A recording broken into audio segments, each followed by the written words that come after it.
Ya, pemirsa Tegar TV dimanapun Anda berada, kita lanjutkan dialog spesial kita pada sore hari ini bersama Bapak Erdi Baskoro, Wakil Pemimpin Perum Bulog Lampung. Ini Pak Erdi, kita nggak terasa waktu ini. Betul sekali. Ya, kita sudah pada penghujung ini. Nggak terasa Ya. kita ngobrol lagi. Ya.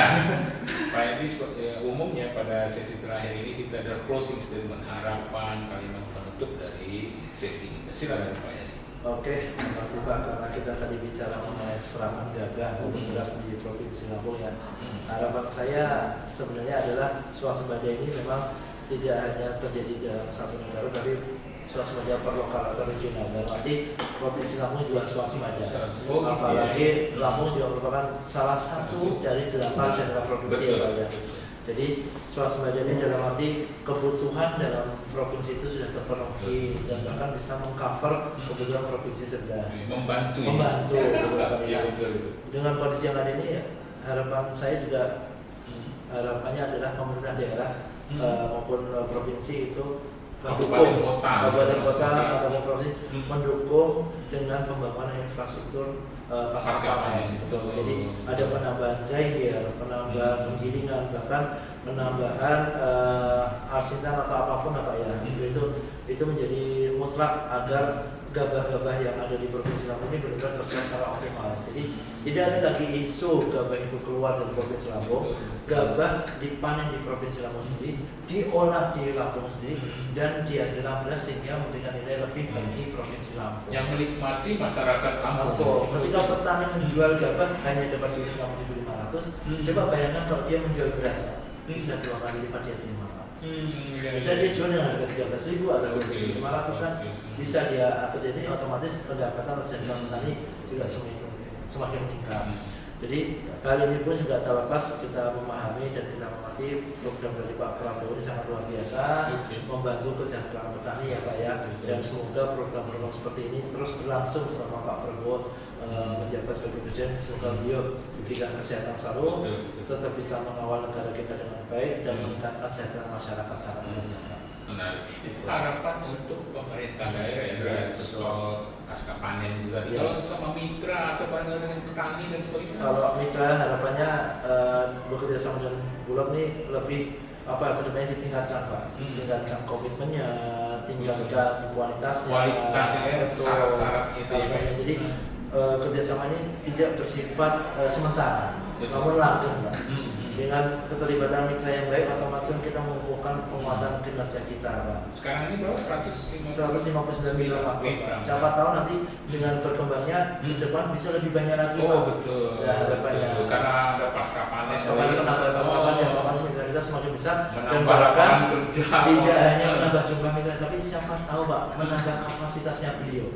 Yang dulu hanya kapasitas 20 ton, karena sudah bekerjasama dengan Bulog dan berkembang, dia bisa menambahkan kapasitasnya menjadi 50 ton, 100 ton kan. Alhamdulillah itu juga menambah kapasitas totalnya. Dan untuk petani, semoga dengan kesejahteraan ini ibaratnya lebih meningkatkan produktivitas ke depannya Pak. Meningkatkan dalam arti meningkatkan kualitas gabah yang ditanamnya, dan pun meningkatkan taraf pendidikan dan taraf sosialnya. Jadi siapa sih yang nggak mau kalau petani kita petani yang cerdas, petani yang pintar, petani yang modern. Itu harapannya kami. Oke, hari ini Pak Emil.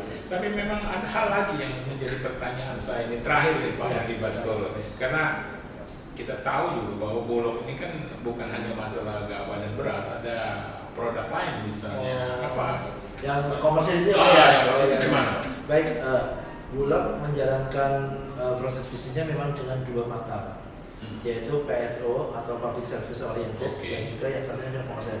Kalau yang tadi gabah, beras itu pengadaan CBP itu tugas kami di PSO. Dan karena status kita sebagai perum, kita harus memupuk keuntungan untuk membiayai kita sendiri Pak. Makanya kita juga harus bertugas untuk sisi komersil, di mana Bulog menjual produk-produk Pak. Ada beras, ada gula, ada tepung, ada minyak goreng Pak. Dan bahkan ada produk-produk sesuai dengan keinginan masyarakat Pak, bisa bayar request. Karena sisi komersil kan jadi kami lebih fleksibel. Nah, kami juga mengimbau teman-teman semuanya nih yang menonton, siapa tahu mau berpindah kepada Bulog. Pemirsa Tegar TV ya. Kami ada program namanya Rumah Pangan Kita, Pak. Rumah Pangan Kita. Itu adalah mitra penjualan kami. Nah, setelah menjadi Rumah Pangan Kita tidak hanya bisa menjual produk komersil kita juga, Pak, tapi juga bisa sebagai sarana penyalur SPAP, Pak. SPAP itu juga dia benar untuk menjual, Pak. Dan nanti ada program-program menarik ke depannya. Mungkin nanti kita akan adakan award buat KPK terbaik. Itu Rumah Pangan Kita. KPK. Otomatis kalau dia menjual produk kan saya yakin kan produk harganya bersaing di pasaran, Pak, sehingga sangat menarik untuk menjadi partner penjualan kita, gitu, Pak. Itulah. Kalau memang teman-teman mau berminat, silakan datang ke kantor Bulog Proyek, Pak. Kalau teman-teman ada di Kota Bumi ya silakan ke Cabang Lampung Utara. Kalau ada di Kalianda silakan ke Lampung Selatan. Kalau ada di Bandar Lampung, ayo main ke kami untuk kita ngobrol-ngobrol. Kita buka prospek kerjasama. RPK itu tadi, Pak. Menarik, ya. Tapi ini tadi saya ini banyak bertanya. Mohon maaf, Pak. Ini kan Bulog itu terkenal dengan operasi pasar. Kalau harga tinggi, kan, harga naik itu kan stabilisasi tingkat konsumen. Iya, itu gimana tuh? Kalau operasi pasar, kami biasanya menggandeng dengan dinas-dinas, Pak. Perdagangan, terutama di perdagangan. Jadi mereka yang menentukan tempat dan menentukan agenda, kita tinggal masuk ke dalam. Nah, di operasi pasar itu ada produk PSO dan ada produk komersil kita sediakan juga, Pak. Jadi kalau memang ada operasi pasar, nanti Bapak Ibu sekalian atau pemirsa Tegar TV terutama hari-hari besar. Kemarin puasa sangat intens sekali, Pak, kita jualan. Bahkan di tingkat kecamatan kita jualan, bahkan ke tingkat kabupaten penyebar sekali kita jualan.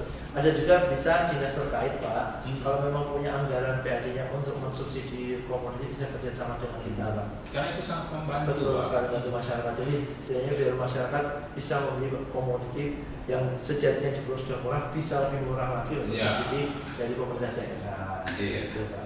Oke, Pak Herdi, terima kasih nih Pak sudah dialog bersama dengan Tegar TV ini, Pak. Baik, sama-sama. Ya tentunya jangan bosan-bosan ini, Pak Herdi. Kami tunggu lagi terkait informasi soal perberasan dan sebagainya. Siap.